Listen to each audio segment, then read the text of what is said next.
Hello and welcome to Follow Everton. This is the post-match reaction for Crystal Palace nil, Everton nil. And I'm Ryan, your host for the stream. I'm hoping Robbie and Wes will join me at some point to give their thoughts on this game. But I have to be honest with you, it was a bit of a non-event. Everton were thoroughly the better team for, I'd say, vast percentages of that game. And just as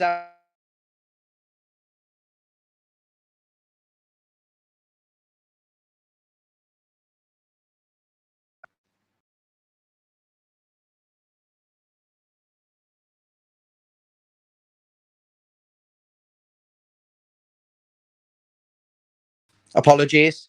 Just as Everton were about to get the win, which would have sent us into the next round of the FA Cup, there you go. Chris Kavanagh and Craig Pawson send off Dominic Calvert-Lewin for what I consider the most ridiculous red card decision that Everton have had against them in recent years. And there has been many of these red cards against us, yet no one ever gets sent off on an opposition team. But it's such a bad decision. It's a really controlled tackle from Calvert-Lewin. Yes, his studs are up, but it's the pace and the lack of intent and the fact that it was a slow contact. There was no intent. There was no force behind the tackle. And I just think he should have used his common sense, Chris Kavanagh, and said, no, I'm not sending him off. And I think he's had it in the ear of Craig Pawson saying, look, studs are up, straight leg, he's got to go. But for me, it's a bad decision. And it could have changed the game in the favour of Crystal Palace. Now, Calvert-Lewin gets a 3-game match ban.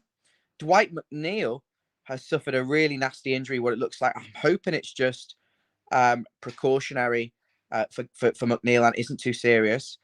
But they've still had to strap his leg and he's gone off on a stretcher, so that's really not good for Everton. But Calvert-Lewin, who was just about to be subbed off anyway, having had another kind of predictable, ineffective game, is surely short of confidence, gets himself a 3-match ban, and I hope Everton will appeal. But even then, at 0-0 with 10 men, Everton were the better side. There was a James Garner, after great work from Beto down the right-hand side, crossed it to Garner, who perhaps wasn't anticipating it, but he got to it and he blazes it over the bar when really should be a controlled finish into the back of the net for a player of his technical quality. There was headers from Onana. There was another chance from Jack Harrison. I mean, there was chance after chance after chance after chance for Everton today to go and get the win. And to be fair, I never thought that Everton looked like conceding with 10 men or with 11 men. And I felt like it was a pretty comfortable evening for Everton. Crystal Palace didn't really offer anything. There wasn't. I thought Everton were fully in control defensively, but without really consistently causing Crystal Palace a lot of trouble at the other end, just because I think we're a little bit predictable when we had the 11 men. I felt like we didn't get enough players forward. I felt like trying to accommodate Danjuma and McNeil in the same team doesn't quite work. I think they both want to play on the left, and arguably Danjuma's got a little bit more cutting edge about him. But you can't leave Dwight McNeil out. So I think it's finding a place for them both. But I'm assuming he's going to be out for weeks, if not months now, unfortunately. But, you know, it was a game Everton thoroughly deserved to win. You can be annoyed with the decision from the ref and the VAR, but I'm not too sure there's an awful lot else to say. I'll go straight to the comments. Peter Duggan saying, why surprise? It's Kavanagh. Yeah, well, it's obviously reported on here.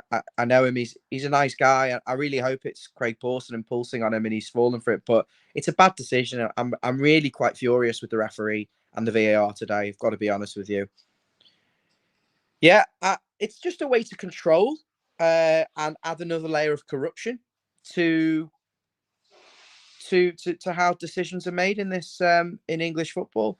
As Mr. Toffees says, it's never a red, and I think the fact that they were talking about it on the ITV post-match analysis and they were in disbelief. I think one of the pundits said, if you ask 100 people who've played professional football in a room if they thought that was a red card, none of them would say it was. You know, that speaks volumes. And I do hope and think it will be rescinded. I think that'll be the least they can do, or reduced to a 1-match ban. Manu Peter's talking about Kavanagh again. Yeah, he did give the penalty for Martial at Goodison earlier in the season.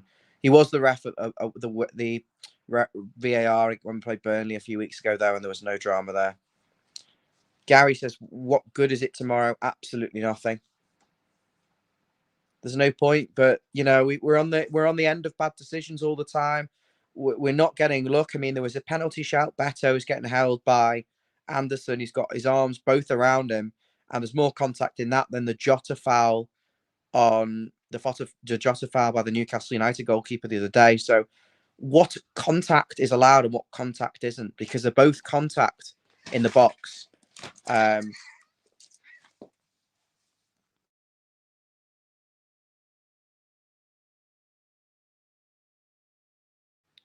Sorry about that. I'm just going to check very quickly if Robbie and Wes are coming on. I don't think they are by the looks of it. So just keep your comments coming in, and I'll go through them over the next few minutes or so. Dice said he'll be all right. He's just waiting for an assessment. Yeah. I mean, if there was the slightest chance that he's done a serious injury, they would take him on the stretcher. And then I think if there's a more, obviously, they'll put him in the... Hi, Steve. Hi, sorry, I didn't mean to just jump in. Hi, guys. Hi, everyone.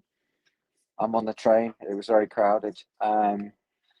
Just coming out of Sawhurst Station. Absolutely fuming. The referee, what was he saying? I mean, well, I was right on halfway line. If you look at it back, Calvert-Lewin's got a straight leg.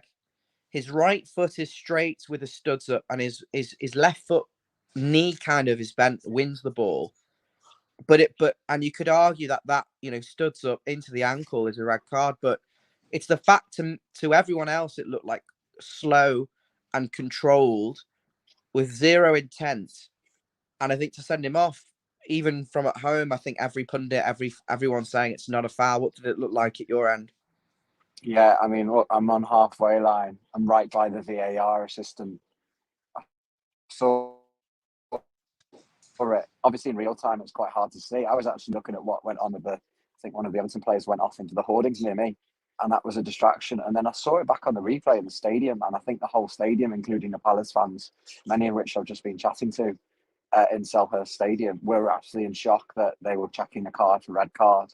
Because, yes, it might look different in slow-mo, but certainly in real time, which I think you need to give this credit for, this wasn't a sending off. And then obviously the referee got a lot of abuse, as did the linesman from the Everton fans. They're just adding insult to injury, though, to themselves, and they're bringing it on themselves with the abuse. I don't think any personal abuse is right, but the decision making is horrendous. The slowing of the game down, the VAR decision. You can make anything look bad if you slow it. The main chant was, "You're not fit to referee." What was he looking at when he was looking at the replay? The problem is everything looks awful on a replay. Yeah. It's annoying that it's Chris Kavanagh as well. Because I'm disappointed that McNeil's being stretchered off as well, Ryan, because, yes, Calvert-Lewin might get a ban reduced to 1 game, but McNeil doesn't look in good shape if he's been stretchered off. Just on Chris Kavanagh, though, he's getting a lot of stick from Everton fans, and rightly so tonight. But he does tend to get a lot of the big games. He was on the Liverpool Man United, Man City Liverpool.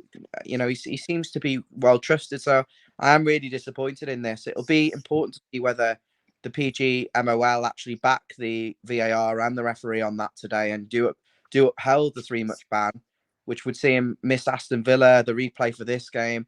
But Steve, is there an argument that Calvert-Lewin actually needs to be taken out of the team? Perhaps looking a little bit too predictable in his play, second best. Yeah, I thought he struggled a bit today, Ryan, and Beto could have done with coming on sooner.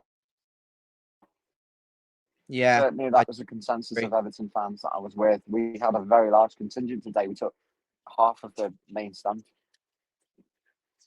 What about Dan Juma, very, very good on that left-hand side, running at defenders. What do you make of, having to change that in the second half and putting him on the right? Kind of nullified that threat for me. Your signal isn't great, by the way, Steve, so we'll let you go. To be honest, I thought that the shape was... Yeah, sorry. I'll stay on just without the video. I thought the shape was really good today. Yeah. It seemed to work really well with the shape that he had with Harrison playing off Calvert Lewin. But I agree with you. Calvert Lewin looked a bit out of sorts before he got sent off. It was almost like he's half a yard slow. I'm not saying that was the reason he got sent off, but it's just he didn't really look on great form. And he's a different player to Beto, in my opinion. A lot of people say he's similar. Beto likes to run No. through. Calvert Lewin, as we saw with his main missed chance that would have sealed victory, Beto, I think, would have put that one away. It was a good chance. He runs onto it in the box, the left-hand side, towards the Palace home end, and his shot is very tame for a number 9 striker. Yeah, He's he not should have scored in buried it. a number of goals. He's not got confidence, Ryan. He's not confident. He's I good at have to be holding the honest ball up. about DCL.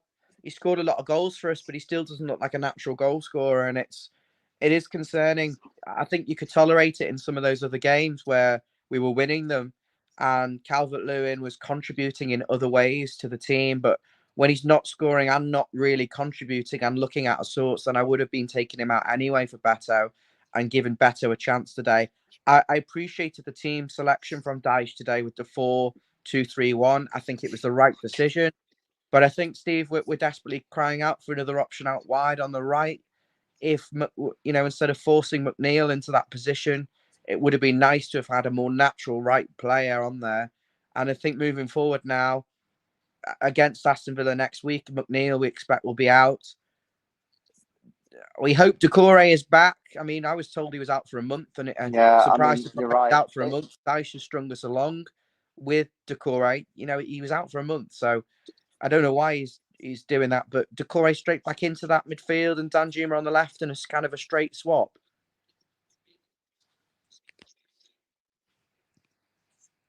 Yeah, I mean, it's unfortunate that we'll have possibly simultaneously McNeil, Decore, and Calvert-Lewin all out at football, maybe at least 2 games, all of those out.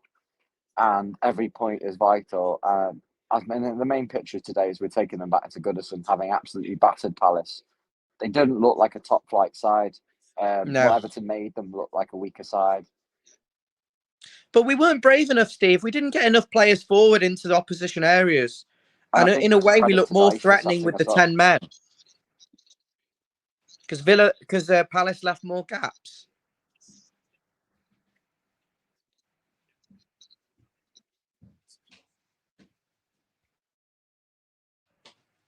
Potentially, I thought we looked really good with 11. Right? I think we actually were doing really well in that game. We could have easily won it by a few clear, comfortable goals. If we won 3-0, that game wouldn't have flattered me at all. Yeah, I agree. Harrison should have buried. It's not even the final third, Ryan. It's not the final third. It's the final 20% today. We just didn't seem to. And Palace had a couple of chances. I mean, I think a draw's. It's the least we deserved. No, Roy Hodgson said a draw was the least Everton deserved. Okay, well, he speaks a lot of sense.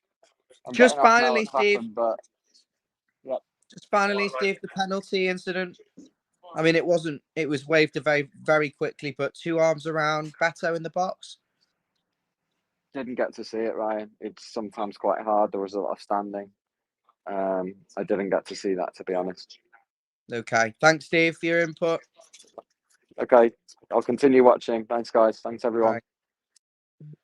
That was Steve there, live, coming out of Selhurst Park. And I agree with him, with Everton battering Palace without having to really play that well and without playing that well. And I just think it's an unfortunate result. But on the positive, we did get the chance to replay. We didn't succumb to a lucky win for Palace. And so we go again, playing next weekend, Aston Villa at home. And we look forward to your company on that match preview in due course. I hope you all enjoyed the pre-match show with Robbie and Wes. I'm not sure where they are tonight. I think they may be getting an early night. But we'll see you again soon. Thank you to everyone watching and take care.